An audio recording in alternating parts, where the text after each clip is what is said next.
Hi, Mrs. Robbins. I'm Krista, and I'm the nurse for your husband, Mr. Robbins. I just wanted to give you some follow-up on what's happening and what we are doing proceeding, what's going on with him. Thank you so much. And how are you doing? I'm doing great. Just a little nervous about the feedback, waiting to hear about it, but hopefully everything is good and I know what's going on. You guys are always really good. Yeah, we want to make sure everything goes well and smooth and make sure he gets out of here as soon as possible. Make a speedy recovery. So I know your husband came in and he was experiencing a cough, shortness of breath, his temperature went up, and he was also using his albuterol inhaler a lot. Instead of 2 to 3 times a day, he was starting to use it 4 to 5 times a day. Is that correct? Yes, and that's why those symptoms are why I brought him into the emergency room, because he just seemed like he could not breathe at all, and I was worried. Totally understandable. That is very scary, and I'm glad you did bring him in, because we did end up finding some things. So it was good that you were smart and that you brought him into the emergency room. So yeah. Well, I'm glad to hear that. Yes. So we saw an increase in shortness of breath and an increase in temperature. So it increased even more after you brought him in. So when we looked further into that, he was diagnosed with pneumonia.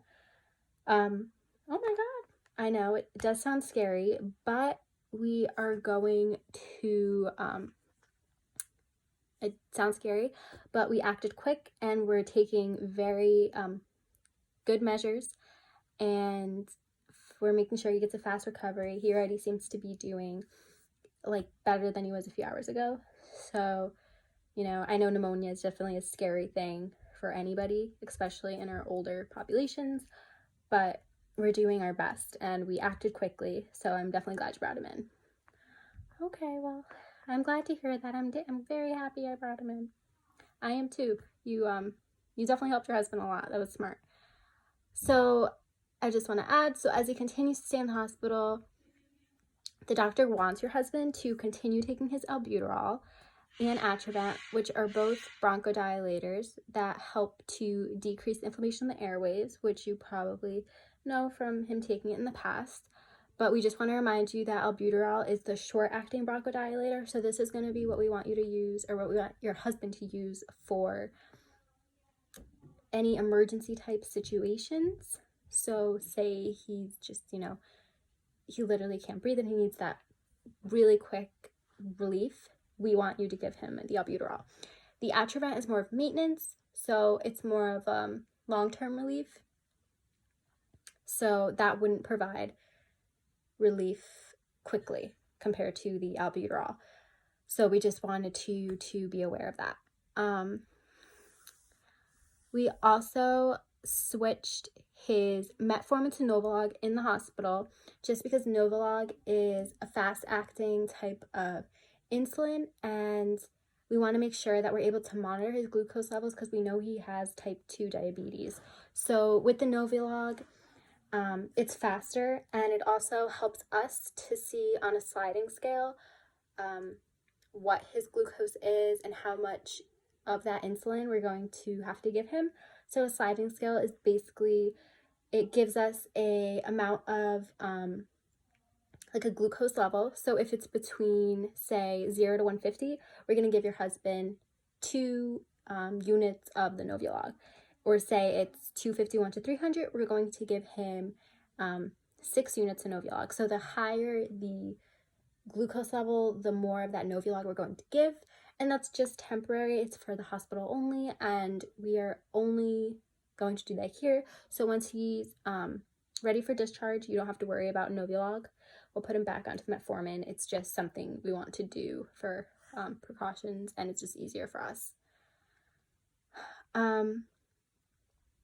We also want you to know that the doctor ordered a non-sweetened or a non-concentrated sweetened diet. So this means we don't want your husband eating any pastries, donuts, like canned fruit that might have sugar in it, any cereals that might have added sugar in it.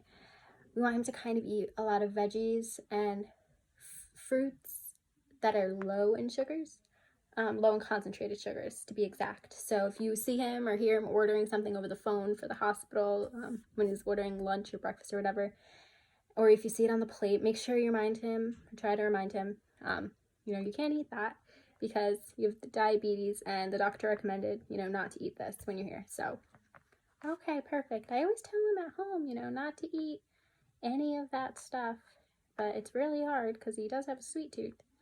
I know, everybody does. It's a hard thing to give up sweets, but if it's something the doctor recommends, then we want him to do that to his best of his ability, because it really helps in the long run. And we also we're going to be giving him the salmeterol, which is a corticosteroid. It's to be given every 8 hours because of his shortness of breath he's experiencing, that increased shortness of breath. So this is going to help with that. It's going to be given every 12 hours and relaxing the muscles. And also the salmeterol is going to be given also as well to decrease the shortness of breath. So that's a lot of teaching, I know, but if you have any questions or concerns, let me know. I can't think of any as of now. I'm sure they'll come up later though, but I think you did a pretty good job of teaching. Thank you. I hope I answered all your questions, and I hope that your husband has a great recovery. I wish you well as well, and please let me know if you see me again in the halls or anything. I'm happy to help. Thank you so much.